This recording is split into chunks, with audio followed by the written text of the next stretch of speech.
Hello students, this is RP Singh. Welcome to this channel learn maths with RP Singh. आज इस video में class 10th mathematics की worksheet number 14 लेते हैं, जिसको शिक्षा निदेशालय ने जारी किया है। इसका विषय है द्विघात समीकरणों के हल। गुणनखंड विधि का उपयोग इसमें किया गया है। एक द्विघात बहुपद के दो शून्यक होते हैं। हम जानते हैं कि द्विघात समीकरण क्या होती है। ये होती है ax² + bx + c = 0। इसमें चर की घात 2 है, इसलिए द्विघात समीकरण के दो मूल होते हैं। एक वास्तविक संख्या a किसी द्विघात समीकरण का मूल होती है। x = a समीकरण ax² + bx + c = 0 का हल है। इसका मतलब ये है कि अगर x का जो भी मान इसमें निकलेगा, अगर हम वो मान इस समीकरण में रखें और समीकरण सेटिस्फाई हो जाती है, संतुष्ट हो जाती है, तो वह मान समीकरण का हल होता है।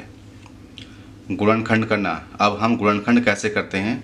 जैसे यहाँ पर ax² + bx + c = 0 में x² का गुणांक a है, c अचर राशि है, a तथा c की हम गुणा करेंगे। गुणा करने के बाद जो संख्या आती है उसके दो गुणनखंड लेंगे जिनका योग b के बराबर होगा। यहाँ पर हमें मध्य पद को तोड़ना होता है, स्प्लिटिंग ऑफ मिडिल टर्म। तो b की जगह हमें दो गुणनखंड लेने हैं जिनका योग तो b के बराबर होगा और गुणा a गुणा c के बराबर होगी। अभ्यास कीजिए, उदाहरण देखें, रिक्त स्थान भरें। यहाँ हमको चेक करना है। पहला है 3 × 4 = 12। 3 और 4 को गुणा किया हमने, 12 आ गया। 3 और 4 को जोड़ा तो 7 आ गया। 5 × 4 करेंगे तो ये 20 आ जाएगा और 5 में 4 जोड़ेंगे तो 9 आ जाएगा। -3 × 7 करेंगे तो -21 आएगा। -3 में 7 जोड़ेंगे तो +4 आएगा। 8 × -5 करेंगे तो ±40 हो जाएगा। 8 में -5 जोड़ेंगे तो +3 आ जाएगा। उदाहरण 2x² - 5x + 3 = 0। इसको हल करना है मध्य पद तोड़कर। तो यहाँ पर अगर हम इसकी तुलना ax² + bx + c = 0 से करें तो a = 2 आ गया, b = -5 आएगा, क्योंकि इसको हम लिख सकते हैं 2x² + -5 × x + 3 = 0। फिर इससे हम तुलना करेंगे तो a = 2, b = -5, c = 3 के है। हमें क्या करना होगा? पहले a तथा c की गुणा करनी होगी। a है 2, c है 3, तो 2 × 3 किया हमने, 6 आ गया। अब हमें 6 के दो गुणनखंड करने हैं, दो गुणनखंड लेने हैं जिनका योग -5 होना चाहिए। तो इसके लिए हमने क्या किया? जैसे 6 को भाग देते हैं, 2 से भाग दिया 3 आ गया, 3 से भाग दिया 1 आ गया। तो 6 के दो गुणनखंड हो गए, 1 और 2 दिया 6, ये ले सकते हैं। या फिर 2 3, 2 की 3 में गुणा करेंगे 6 आ जाएगा। इस तरह से भी कर सकते हैं, -2 -3। तो यहाँ पर 3 तरह से हमने 6 के गुणनखंड कर लिए। अब हमें देखना है कि इनमें से किन दो गुणनखंडों का योग -5 के बराबर है। 6 में 1 जोड़ेंगे तो 7 आ जाएगा, इसका मतलब ये नहीं होगा। 2 में 3 जोड़ा 5 आ गया, लेकिन यहाँ पर हमें -5 लाना है, b का मान -5 है, ये भी नहीं होगा। -2 में -3 जोड़ेंगे तो -2 + -3, इनको जोड़ने के बाद -5 आ जाएगा और b का मान भी -5 है, अतः ये सही होगा। तो इसको हम लेंगे। तो समीकरण थी 2x² - 5x + 3 = 0। तो इसको कैसे लिखा? 2x² - 2x - 3x + 3 = 0। ये जो मध्य पद है -5x, इसको -2x - 3x इस तरह से लिख लिया। इन दोनों को हम सोल्व करेंगे तो -5x ही आएगा। अब हम इन दोनों को एक साथ लेंगे और इन दोनों को एक साथ लेंगे। पहले दो पदों में से 2x को माना जाएगा, तो ब्रैकेट में आ जाएगा यहाँ से x - 1। इन दो पदों में से -3 कॉमन आएगा, तो यहाँ से बचेगा x - 1। माइनस को मैं ले लिया तो प्लस का चिन्ह माइनस में बदल जाएगा, बराबर 0। अब हम क्या करेंगे, 2x माइनस का 3 को एक ब्रैकेट में, x माइनस का 1 को एक ब्रैकेट में, बराबर 0। ये इस समीकरण के गुणनखंड हो गए। अब यहाँ पर इन दोनों की गुणा 0 के बराबर है, तो या तो पहला पद ये बराबर 0 के है या फिर x माइनस का 1 बराबर 0 के है। तो अगर हम 2x माइनस का 3 बराबर 0 करते हैं तो इससे हो जाएगा 2x बराबर 3 के और x बराबर 3/2। अगर हम x माइनस का 1 बराबर 0 के करते हैं तो यहाँ से x बराबर 0 + 1 हो गया, तो x बराबर 1 आ गया। तो इस तरह से x बराबर 3/2 तथा x बराबर 1 इस समीकरण के 2 मूल हो गए और ये इसका उत्तर है। यहाँ पर लिखा है, पूरा कीजिए और समझिए। 6 × 1 बराबर 6 क्यों हो गया? इसी को एक्सप्लेन किया गया है कि 6 के हमने 2 गुणनखंड करे, 1 और 6 लिया, तो 6 × 1 तो 6 के बराबर है, लेकिन 6 + 1 करा तो ये 7 आ गया, इसलिए हमने नहीं लिया था। दूसरे केस में 2 × 3 करेंगे तो 6 आ जाएगा, 6 के 2 गुणनखंड, लेकिन 2 + 3 करेंगे तो 5 आ गया और यहाँ पर माइनस का 5 है, इसलिए नहीं लिया था। तीसरे केस में माइनस का 2 गुणा माइनस का 3 किया तो माइनस से माइनस कैंसिल हो जाएगा, प्लस का 6 आ जाएगा। माइनस के 2 में माइनस का 3 जोड़ेंगे तो माइनस का 5 आ जाएगा, इसलिए हमने ये लास्ट वाला केस लिया था। अब हम चरणबद्ध तरीके से समझते हैं कि गुणनखंड विधि से किसी द्विघात समीकरण के मूल किस प्रकार प्राप्त करते हैं। तो पहला चरण लिखा है इसमें कि हम a, b, c के मान लिखते हैं, जैसे कि यहाँ पर था इस उदाहरण में a का मान 2, b का मान -5, c का मान 3। a गुणा c प्राप्त करते हैं, तो 2 से हमने 3 में गुणा की, 6 आ गया। मध्य पद क्या है? मध्य पद b था और ये -5 था। फिर हमने गुणनखंड लिए, -2 लिया, -3 लिया। मध्य पद को तोड़ना, हमने इसको तोड़ा, -2x, -5x। मध्य पद था -5x। चरण 3 मध्य पद -5x है और इसमें b का मान -5 है। चरण 4 में गुणनखंड लिया हमने, -2, -3। मध्य पद को तोड़ लिया हमने, -2x में तथा -3x में। गुणनखंडों को कोष्टक लगाएं और हल करें, जैसे कि हमने यहाँ था, गुणनखंडों को कोष्टक में लिखा और फिर हमने उसका हल प्राप्त कर लिया। तो इस तरह से ये पूरा तरीका है गुणनखंड विधि से द्विघात समीकरण के मूल ज्ञात करने के लिए। 3 अंकों व 4 अंकों वाली बड़ी संख्याओं के गुणनखंड कैसे करें? अगर बड़ी संख्या होती है, जैसे कि है 376, 2345 या 345, अगर बड़ी बड़ी संख्याएं होती हैं तो उनके गुणनखंड कैसे करते हैं? तो उसको हम अभाज्य गुणनखंड विधि से गुणनखंड करते हैं। जैसे कि 376 लिया गया है, 2 से भाग हो जाएगा, 188 आ गया, इसको 2 से भाग किया, 94 आ गया, इसको फिर 2 से भाग किया, 47 आ गया। अब 47 किसी संख्या से भाग नहीं होगा, केवल 47 से ही भाग होगा, तो 47 से भाग करने के बाद 1 आ गया। 47 यहाँ पर अभाज्य संख्या आ गई। तो 376 के गुणनखंड हो गए। या तो हम ये कर सकते हैं कि 47 × 8, इन तीनों को अगर मिला दें हम तो 2 दूनी 4 दूनी 8 हो जाएगा और ये 47। तो एक तो जोड़ा बन गया 47 × 8 का। दूसरा 94 × 4, मतलब हम क्या करें कि 2 × 2, ये 4 हो गया और इन दोनों की गुणा कर दी तो 94 हो गया, तो ये भी ले सकते हैं। तीसरा है 188 × 2। अब हमने क्या किया, इस 2 को तो अलग कर लिया और इसके साथ यहाँ से यहाँ तक की तीनों की गुणा कर ली, ये, तो ये 188 आ गया। उसके बाद में इन सभी की एक साथ गुणा कर ली तो ये आ जाएगा 376 और ये 1 × 1, ये भी 376 के बराबर होता है। तो 376 तथा 1 इसके गुणनखंड हो गए। तो 8 के साथ 47 है, 4 के साथ 94, 2 के साथ 188 और 1 के साथ 376। तो बड़ी संख्याओं के गुणनखंड हम अभाज्य गुणनखंड विधि से करके और फिर उसके जोड़े बना लेते हैं। प्रयास कीजिए। पहला सवाल, गुणनखंड विधि द्वारा दिए गए द्विघात समीकरणों के मूल ज्ञात कीजिए। यहाँ पर 3 सवाल हैं ए बी सी, अलग से नोट करके इसको हम सॉल्व करते हैं। ये मैंने ए पार्ट लिया है। ये है 100x² माइनस का 20x प्लस 1 बराबर 0। ये द्विघात समीकरण है। तो यहाँ पर हम इसको लिख सकते हैं कि 100x² प्लस माइनस का 20x प्लस 1 बराबर 0। ax² plus bx plus c बराबर 0 से तुलना करें तो a बराबर आ गया 100, b बराबर माइनस का 20, c बराबर 1। अब हम क्या करेंगे, a तथा c की गुणा करेंगे। a का मतलब 100 गुणा c मीन्स 1, ये आ गया 100। अब हमें 100 के गुणनखंड करने हैं। 2 गुणनखंड लेने हैं जिनका योग माइनस का 20 होना चाहिए।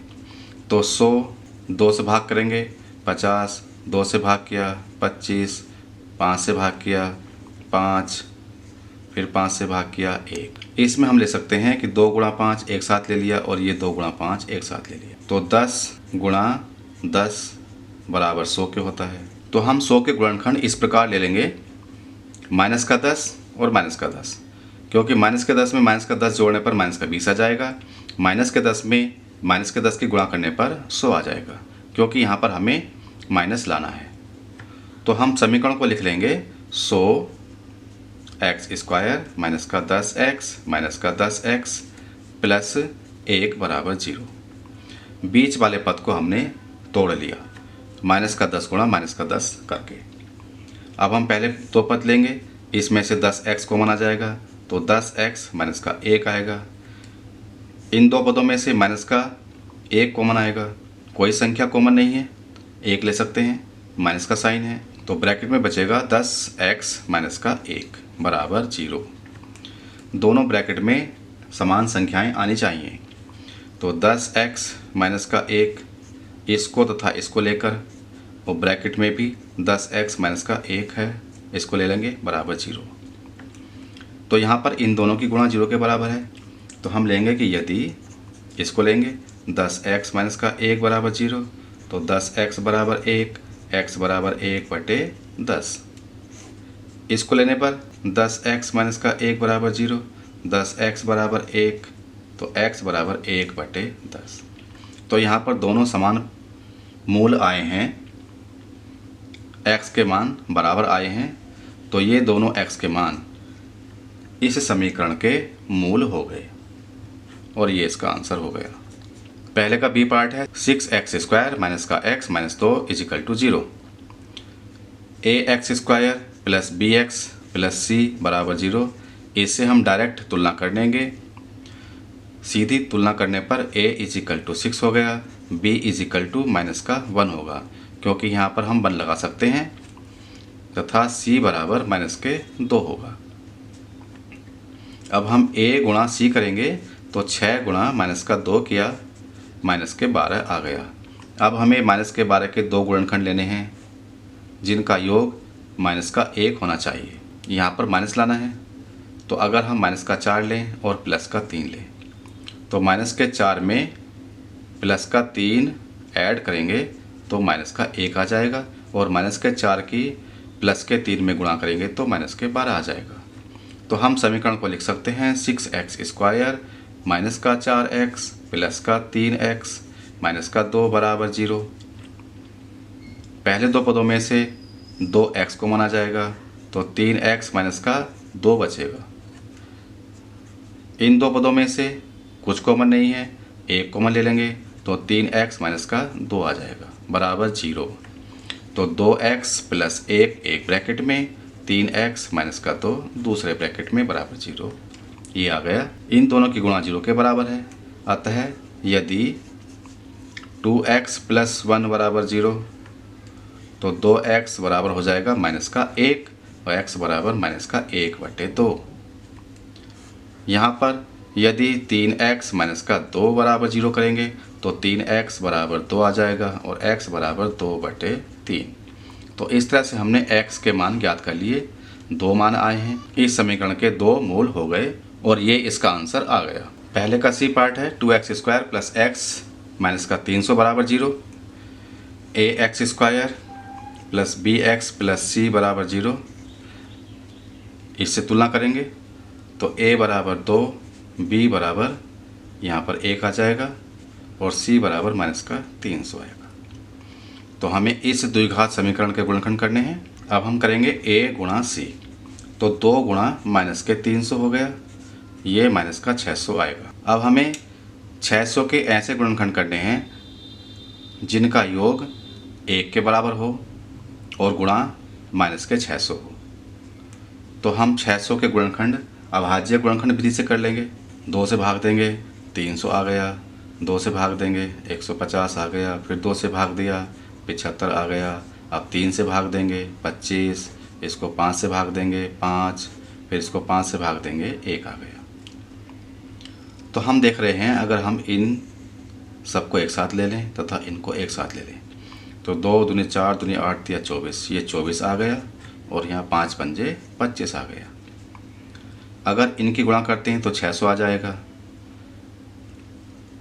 और इनमें जोड़ने पर हमें प्लस का 1 लाना है। इसका मतलब माइनस का तो 24 ले लें और प्लस का 25 ले लें, क्योंकि माइनस का 24 में अगर 25 जोड़ेंगे तो प्लस का 1 आएगा और माइनस के 24 की गुणा 25 में करेंगे तो माइनस का 600 आ जाएगा। हम इस समीकरण को लिखेंगे 2x स्क्वायर माइनस का 24x प्लस 25x माइनस का 300 बराबर 0।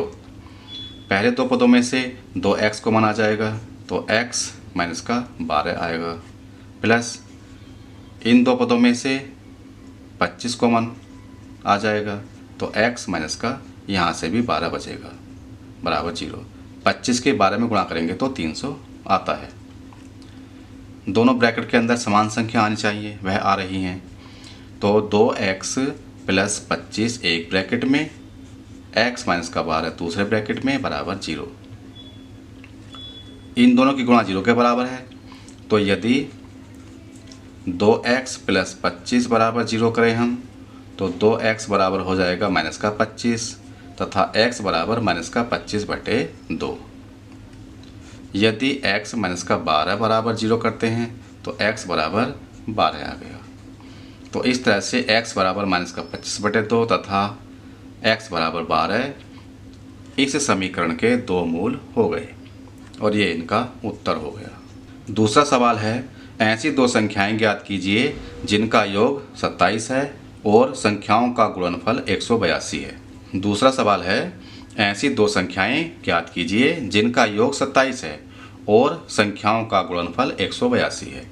तो इसको भी हम अलग से नोट कर लेते हैं। दूसरा सवाल, दो संख्याओं का योग 27 है। तो पहली संख्या अगर हम ले लें, पहली संख्या बराबर x ले लें तो दूसरी संख्या क्या हो जाएगी, 27 माइनस का x हो जाएगी। जैसे कि दो संख्याओं का योग अगर 5 है, अगर एक संख्या 2 है तो दूसरी संख्या 3 होगी, 2 + 3 बराबर 5। तो अगर हम योग में से पहली संख्या को घटा देते हैं तो दूसरी संख्या हमें प्राप्त हो जाती है। योग दिया था 27, पहली संख्या x है तो दूसरी संख्या हो गई 27 माइनस का x। अब दूसरी शर्त है इसकी कि संख्याओं का गुणनफल 182 है। इसका मतलब पहली संख्या गुणा दूसरी संख्या बराबर 182। पहली संख्या हमने x मानी है गुणा दूसरी संख्या हो गई 27 माइनस का x बराबर 182। अब हम गुणा करेंगे इसकी, तो 27x माइनस का x स्क्वायर बराबर 182। इसको लेफ्ट में ले लेते हैं, माइनस का x स्क्वायर पहले प्लस का 27x फिर माइनस का 182 बराबर 0। यहाँ पर माइनस का चिन्ह आ रहा है। अगर हम माइनस से गुणा कर दें पूरी समीकरण को तो ये हो जाएगा x स्क्वायर माइनस का 27x प्लस का 182 बराबर 0। ये द्विघात समीकरण बन गई। अब हमें इस द्विघात समीकरण के मूल ज्ञात करने हैं। ax square plus bx plus c बराबर 0 ये द्विघात समीकरण का मानक रूप है। तुलना करने पर a बराबर क्या आएगा, यहाँ पर 1 मान सकते हैं तो 1 आ गया। b बराबर माइनस का 27 हो गया। c बराबर 182। अब हमें a गुणा c करना होगा तो a गुणा 182 बराबर 182 आएगा। अब हमें 182 के दो गुणनखंड करने हैं जिनका योग माइनस के 27 होना चाहिए तथा गुणा 182 ही होने चाहिए। तो इसको हम अभाज्य गुणनखंड विधि से करेंगे। 182 को हमने लिखा, ये 2 से भाग हो जाएगा, 91 आ गया। इसको 7 से भाग करेंगे। 91 2 से भाग नहीं होगा, 3 से भाग नहीं होगा, 5 से भाग नहीं होगा, अतः हम इसको 7 से भाग करके देखेंगे तो ये 13 आ जाएगा। फिर 13 से भाग करेंगे तो 1 आ गया। तो इसके हम गुणनखंड ले सकते हैं 2 गुणा 7, ये 14 हो जाएगा, और यहाँ पर 13। 14 की 13 में गुणा करेंगे तो 182 आता है, और 14 में 13 जोड़ते हैं तो 27 आता है। लेकिन यहाँ पर हमें माइनस का 27 लाना है, इसलिए हम माइनस का 14 और माइनस का 13 लेंगे, क्योंकि माइनस का 14 प्लस माइनस का 13 इन दोनों को जोड़ेंगे तो माइनस के 27 आ जाएगा, और माइनस के 14 की गुणा हम माइनस के 13 में करते हैं तो माइनस से माइनस कैंसिल हो गया, 182 गुणा करके आ जाएगा। अब हम इस समीकरण को लेंगे। समीकरण है 1x² माइनस का 27x प्लस 182 बराबर 0। मध्य पद को तोड़ेंगे। 1x² माइनस का 14x माइनस का 13x प्लस 182, इसके गुणनखंड हम ले सकते हैं 14 गुणा 13। 14 गुणा 13 बराबर 0। पहले दो पद एक साथ लेंगे, x कॉमन आ जाएगा तो x माइनस का 14 ब्रैकेट में, इन दो पदों में से माइनस का 13 कॉमन आ गया तो x माइनस का 14 यहाँ भी ब्रैकेट में आ जाएगा बराबर 0। दोनों ब्रैकेट में समान संख्याएं हैं तो एक ब्रैकेट में x माइनस का 13, दूसरे ब्रैकेट में x माइनस का 14 बराबर 0। अब इन दोनों संख्याओं का गुणनफल 0 के बराबर है, अतः यदि x माइनस का 13 बराबर 0 करेंगे तो x बराबर 13 आ जाएगा। यदि x माइनस का 14 बराबर 0 करेंगे तो x बराबर 14 आ जाएगा। इस तरह से x बराबर 13 तथा x बराबर 14 इस द्विघात समीकरण के गुणनखंड हो गए, और ये हमने x लिया था पहली संख्या। तो यहाँ पर हो जाएगा कि यदि x बराबर 13 लेते हैं तो पहली संख्या हो गई 13, दूसरी संख्या क्या होगी, ये हो जाएगी 27 माइनस का x है तो 27 माइनस का 13 बराबर 14। ये दूसरी संख्या आ गई। अगर हम पहली संख्या 13 लेते हैं तो दूसरी संख्या 14 हो जाएगी। यहाँ पर दोनों का योग 27 हो गया तथा दोनों की गुणा 182 हो गई। यदि x बराबर हमने 14 लिया तो पहली संख्या क्या होगी, पहली संख्या 14 हो जाएगी। दूसरी संख्या ये 27 माइनस का x है तो हम 27 माइनस का 14 करेंगे तो 13 आ जाएगी, तो दूसरी संख्या 13 है। तो इस तरह से अगर हम पहली संख्या 14 लेंगे तो दूसरी संख्या 13 आएगी। तो इस तरह से हमने ये वर्कशीट पूरी कर ली है। अगर ये वीडियो आपको अच्छी लगी हो तो इसको लाइक करें, फ्रेंड्स के साथ शेयर करें, चैनल को सब्सक्राइब करके बेल आइकन प्रेस कर लें, जिससे कि आगे आने वाली सभी वीडियोज़ के नोटिफिकेशंस आपके पास पहुंच सकें। Thank you, thanks for watching this video.